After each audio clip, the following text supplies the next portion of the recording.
All right, so let me just read some quick numbers to you. 402 horsepower, 670 horsepower, and 885 horsepower. That's your RT, your Scatpack, and your HELLCAT for the 2025 Dodge Charger EV. We can get rid of the V8s. They're not powerful enough. Let's get into it.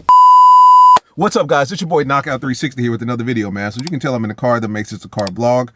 You know how it's going down when I come around. Let's get into it, man. Car content, car shows, car reviews, car meets, anything and everything car related happens on this channel. So if you're into that, make sure that you stick around because you're in the right place. For everyone else, hit that subscribe button as well as that notification bell so that you know what's coming out and when it's coming out. So boom, it looks like Dodge is going to follow suit in what they've been doing in the past, right?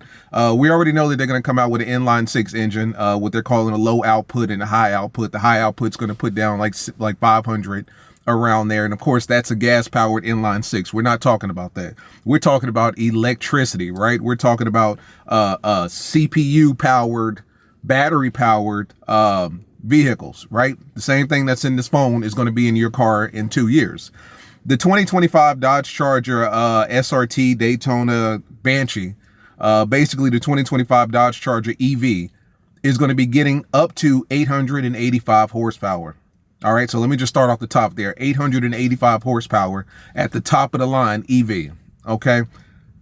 That's more than any HELLCAT that's ever been produced, and that's second to only the Demon 170. More powerful than obviously the Red Eye, more powerful than the Jailbreak, more powerful than the original Demon. The original Demon was 840. This is going to be 885, right? It takes stage kits for the Red Eye to get to 885.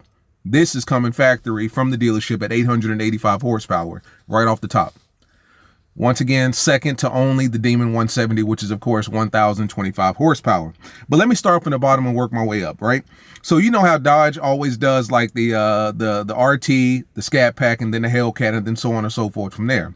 You got your small 5.7, or the smallest V8, the 5.7, and then the mid-level 6.4, and then, of course, the supercharged 6.2. It looks like they're going to be doing something similar to that in the future, right? So let's start with starting with the EV of the range. The entry-level system, right? So this is going to be like the RT, will rely on a 400-volt architecture in a single rear-mounted motor to put out 402 horsepower under the driver's right foot.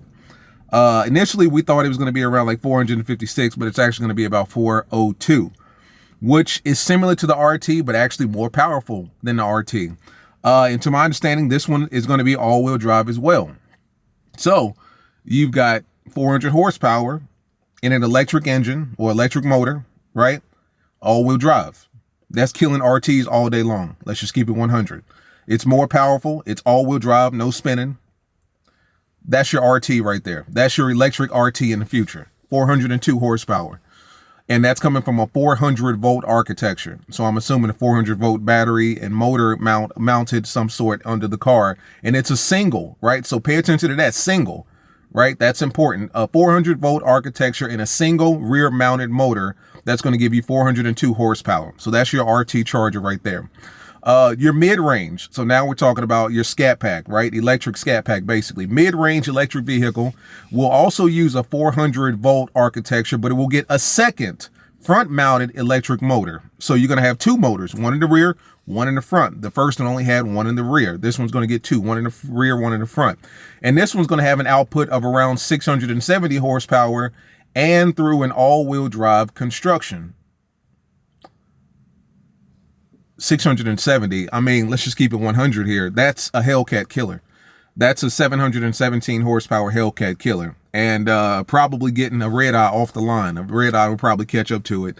The HELLCAT will probably catch up to it too, but 670 horsepower going to four wheels, no spin, that's getting a lot of the cars in America right now. That's getting most of the HELLCATs.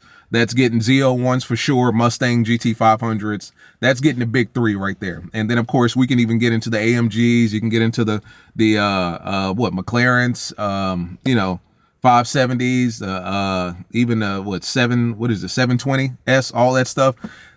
670 horsepower going to four wheels and an electric motor, which I'm assuming requires, like, I mean, you know how those electric motors, they get up and go. As soon as you hit the gas, they go. There's no turbo lag or supercharge, anything like that. They just get up and go. 670 horsepower to all four wheels. That's power right there. Let's just keep it real here. That's a Hellcat killer. And that's the middle of the way, right? So that's your Scatpack right there. So your RT and electric 2025 Dodge Charger was 402 horsepower. And your mid-range, your Scatpack is looked at about 670 horsepower, all-wheel drive, of course. And then to top it off, finally, the final topping EV, range topping EV, will deliver 885 horsepower thanks to its 800-volt electrical architecture. And I'm assuming that's going to be running 2 motors as well. I would assume bigger motors. Now, what you got to understand here, a lot of people don't realize this, is that those electric motors are extremely heavy. So don't expect a lighter body style or a lighter construction in the future. I think it's going to be the opposite. Like, to be honest with you, when it comes to these electric cars, I wouldn't be surprised if we're seeing Hellcat weights in the future, 4,000, 4,500, maybe even 5,000 pounds. But I mean, when you got 800 horsepower going to 4 wheels in a 5,000 pound automobile, regardless of it being heavy or not, it's powerful as fuck. Let's just keep it 100. No spin, it's getting off the line like that. If you've ever been in the Tesla and you just had them hit the gas, they go out of nowhere. You won't even hear them start up. You won't even see them start up, right? You may see the headlights and the tail lights, and that's the only indication that you have that it actually started up. But you won't hear anything. There's no spin coming off of those cars. 800 horsepower all-wheel drive, come on now. We've always talked about the perfect Hellcat or the perfect Dodge Charger Challenger muscle car being a car that has that Hellcat engine of some sort of variant, whether it's a 707, the Red Eye 797, or even the jailbreak at 807, to an all-wheel construction or all-wheel, transmission. I mean, that's perfect right there. 885 horsepower going to 4 wheels. You're beating everything out there. And I do mean everything. Hellcats, obviously. Z01s, obviously. 500 GTs, obviously. Lambos, McLarens, obviously. I mean, the only thing that you're really competing against at that point is other electric cars. Teslas, the Plaid, shit like that. You know what I'm saying? The Demon 170, which is an astronomically powerful car, 1,000 horsepower. You're competing with cars that are, I mean, 100 to 200 horsepower more than what you currently have in your 2025 Dodge Charger EV. You know what I'm saying? So the list goes 402 at the bottom with a 400 volt architecture and a single rear mounted motor. That's your RT. They call it an entry level system. And then your mid-range electric vehicle, 400 volt architecture again, but you're going to get a front and a rear mounted motor, right? That's going to add weight. So you got to factor that in too. I would imagine your midline up to about your SRT EV are going to be some pretty heavy cars. That's going to be another 400 volt architecture, but you're getting the front and the rear motor mount of rear motor, 670 horsepower to an all-wheel drive construction. And then, of course, finally, you'll be getting, front and rear motor from an 800 volt electrical architecture that's going to give you 885 horsepower at the top end of things. So, I mean, let's be honest here. We've always asked for more power. Dodge gave us more power. Unfortunately, they got rid of everything else. 402, 670, and 885. That's more powerful than, I mean, all of the V8s that Dodge currently has right now, with the exception of the Demon 170, I know.